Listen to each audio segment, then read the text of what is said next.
Hey everybody! As everyone knows, if you watch Board Off, that Kris Fedick and I we shoot Board Off way in advance usually, and this week we were actually in the middle of shooting episode, I believe 18 or 19, way in the future, and we have a guest player on. His name is Chris Mercier. He's my best friend. We've known each other since we were like 3 or 4 years old. Ridiculous.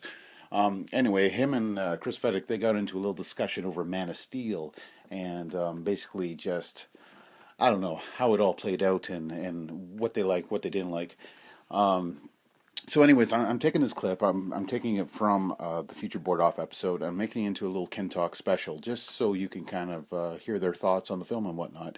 I kind of just sit there for the most part and listen because it was very interesting to me hearing both of their perspectives on the film. Because Man of Steel is obviously a love it or hate it type of film. Um, so, anyways, give it a listen, check it out. Let me know what you think down below, and yeah, we'll see you next time.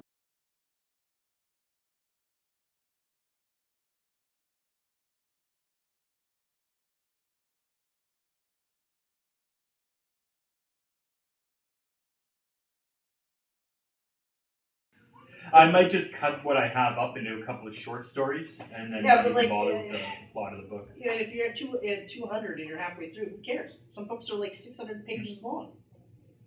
You know, That's true. like are you just looking for like a fucking grocery store rack book that's like 300 pages and any idiot can just go, oh, this is a good book? Or are you looking for someone to just be like, wow, this is actually really good and thought provoking? Yeah. And a lot of this stuff could happen in real life. None of this, like, well, if you accept this part, then the rest can happen. Like the Flash, like in the comic books. As long as you can accept that the guy could be the Flash, then everything else actually ties in. Because I read a superhero physics book, so I know this stuff.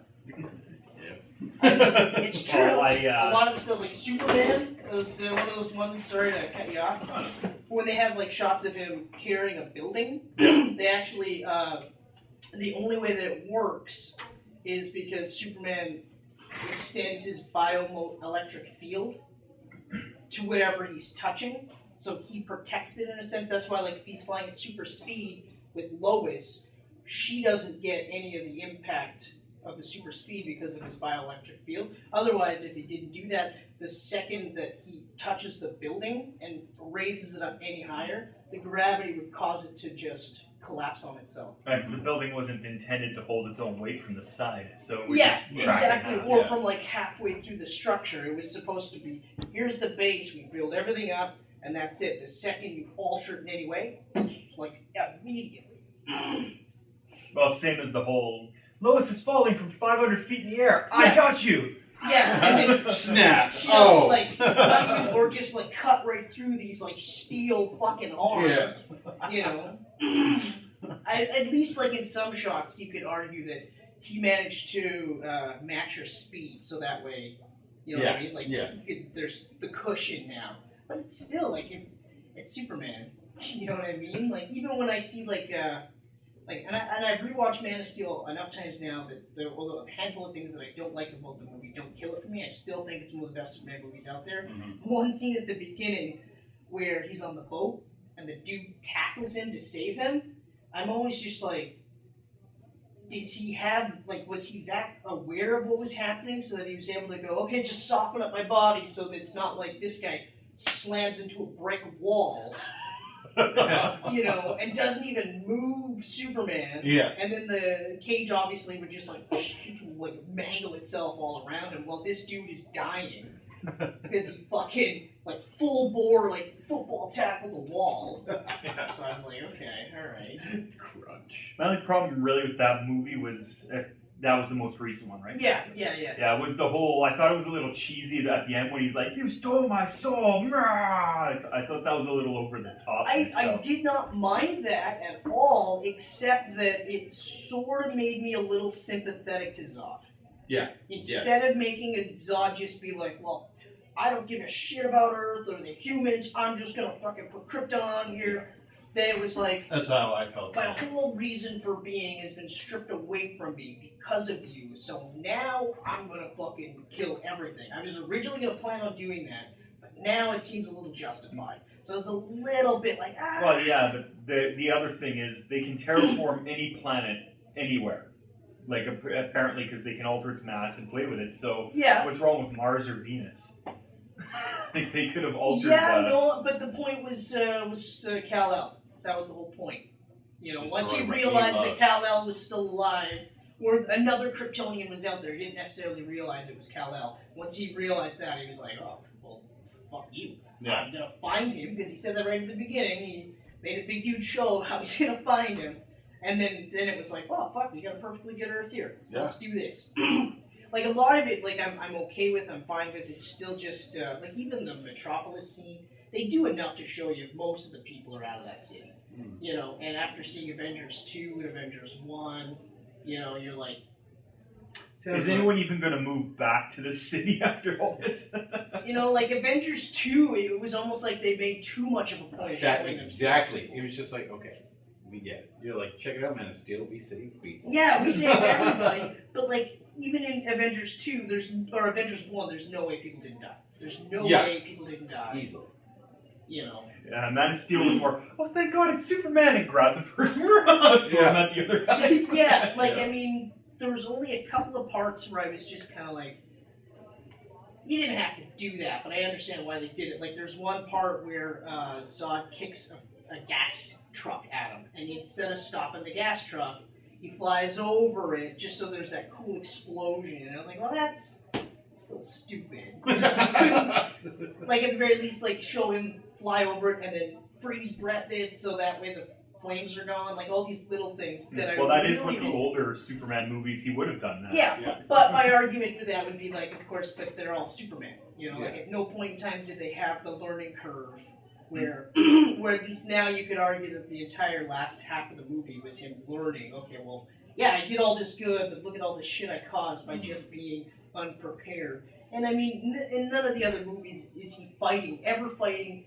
bad guys that are on the same power level, or maybe not necessarily, because Zod actually had to work up to that. Yeah. But he had he had an entire lifetime of training. He was trained to be a soldier. That's what he said. Yeah. He knew it, right? And even the little comment of were you raised on a farm? He knew he was raised on a farm. So, like, having Zod kick the fuck out of him, and especially once he starts very quickly getting used to his powers, I'm like, that all makes sense. Because his training is like, no, you're going to fucking kick the shit out of anything, and you're going to get used to your surroundings that quickly. So I was like, that's all good. That's better than Ironmonger. But, and the death toll is still one of those, I'm like, they're making it out to It'll be be brought big. up with Batman vs. But, and that's the thing, I want to see some parts now where they'll show the difference in Superman now as opposed to Man of Steel, where now you'll see him, you know, maybe throwing Bruce into a building, maybe have a quick shot of him going like that one, because there's nobody in that building. Yeah. You know? Or even just showing him, like, say, even in Superman Returns, where, like, all that glass is raining down, and as he's flying by, he's melting the glass before it hits people. Yeah. And then it rains liquid lava on them. Yeah, but, you know, you didn't see it, but it was also, like, as he was melting it, he was blowing his air, so it cooled it instantly. So then they got hit by hail. A big sheet of glass again. But you get my point, though. There was scenes like that where you're just like, okay, all right, at least, you know. Yeah. Well, that was like even Superman 4. Was that the one where he ran into the Phantom Zone and Zod in the older movies, or was it 3? Superman 2. 2? 1 and 2 dealt with the Phantom Zone and Zod primarily. Well, I remember in 2, it must have been 2 then, because they didn't show up again after that, so it had to have been 2. The reason they beat him was he was more concerned with stopping the collateral damage, so they wound up beating him. Yeah, in the because big he main was in the scene, middle of yeah, doing that. and that's fine because that was an established Superman. But the other part that nobody really fails to mention is there was that whole big stink about how he broke Zod's neck, which I still don't like. Mm-hmm. I understand why they did it, and I get it, but they don't mention how in the original Superman 2, all 3 of them get killed. And it's like dealt with a lot less seriously.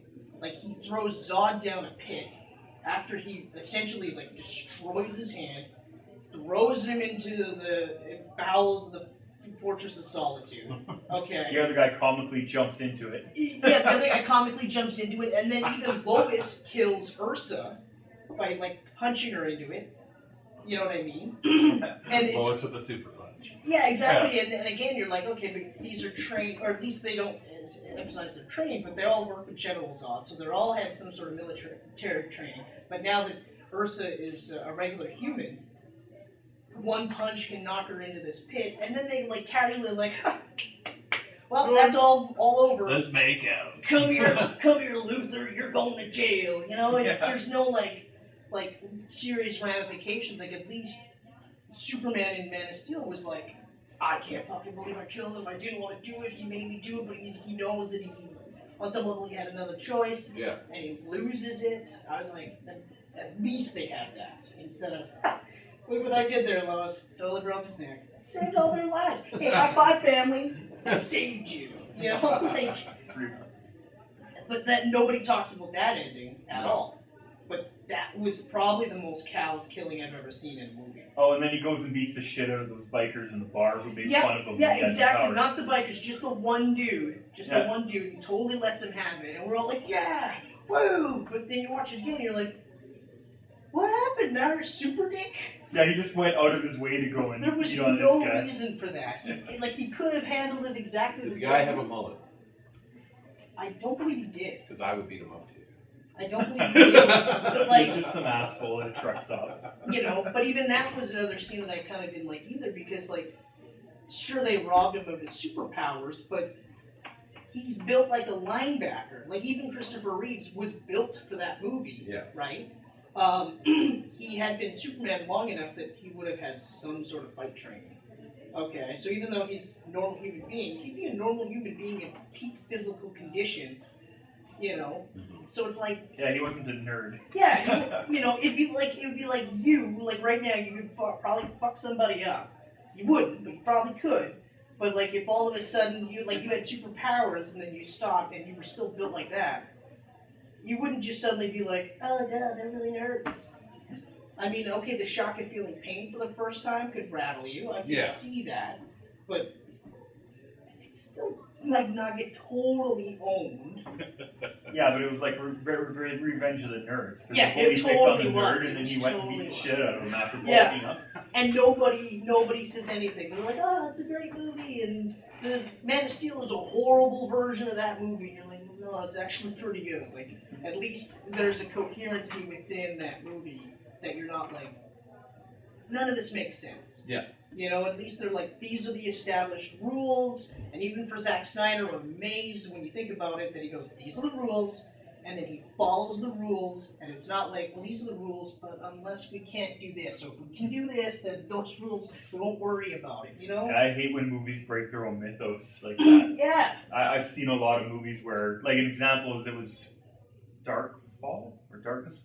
Darkness Falls. Yeah, the witch that can't go in the light. Yeah. And then at the end, she's standing full on in the friggin' lighthouse beam because I guess she's angry, so the light doesn't hurt her. And it's like that would practically burn somebody standing next to it. This is how bright these beams from these lighthouses are. Yeah. Or Drax. Drax takes everything literally. Yeah. Unless it serves a purpose for the plot. Right. You know, if it's played for laughs, he takes everything literally. But then if it's not played for laughs, then he can actually understand subtlety and sarcasm and things like that. You know what I mean? Yeah. Like, I know another argument was how Groot only says, I am Groot. But I thought it was a really cool touch when he's like, we are Groot. I'm like, yeah, that works. That works, and I'm fine with that. With the Drax stuff where it's like, aha, he takes everything literally. Wait, no, he doesn't take everything literally. Oh, he does. But he doesn't. Whatever. Just forget about it and enjoy the movie. Yeah. So, I guess we should get this show on the road, eh? Yeah. Man, I just made a Man of Steel episode. Oh, nicely done, sir. I was going to cut it. I was like, no, I'm going to let it go. Yeah. Chris and Chris discuss Man of Steel. Ken just sits there and listens. Yeah. Well, it's good. But, I mean, you know, like, rewatch it now and you have a bit better appreciation for it.